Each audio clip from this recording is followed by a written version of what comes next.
Alright, video number 2. So, a year and a half ago in our condo, myself, my girlfriend, and my little chihuahua, we started having some strange things happening, noises, small things being moved, tricks of the mind. But within a few months of noticing that, things started getting a little more prominent. One of the major events was that my paintball gun, which we used to rattle off a few rounds at the abandoned building next door, I left it on the counter. A pretty powerful paintball pistol. Set it down on the counter, went and watched some TV, and my girlfriend then goes, "Hey, what's the idea of shooting the window?" And I'm like, "What are you talking about?" She goes, "You obviously shot the inside of the window. It's a paintball gun." And so I walked into the kitchen, which is connected to the living room, and sure enough, there's a paintball exploded on the inside of the window. For one thing, that paintball gun would have blown the window clear out because it's very powerful. Secondly, we were in the next room when it happened, so we would have heard it. Essentially, a paintball had been squished against the glass on the inside of the window. It was dripping down. At the time, I didn't take a picture of it, but regardless, it had happened. So essentially what would have had to happen was the paintball would have had to been withdrawn from the gun, rolled up the window, and squished on the glass. It's the only way we can figure it, because the gun was at no angle to be able to discharge.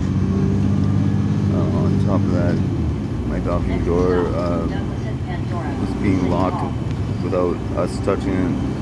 It's a very hard lever, and three different occasions I noticed that the door was locked. On top of that, my dog was getting super paranoid. She had trouble sleeping, and she would be constantly looking up the walls, seemingly seeing something that we could not see often.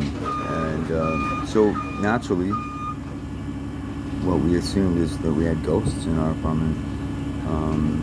So I decided to buy an infrared camera, a Google Nest camera, and what I had discovered was that there was small flecks of light being captured by the camera, zipping around in our place. And upon asking some questions around, the answer that I got was that it's either dust particles on the lens or moisture, and that was the cause of having little flecks of light zipping around in our living room in our house, changing direction clearly in front of the camera and leaving little trailers. It's a pretty common conclusion for these little anomalies, but I'm in complete disagreement from it, because they seem to act independently. And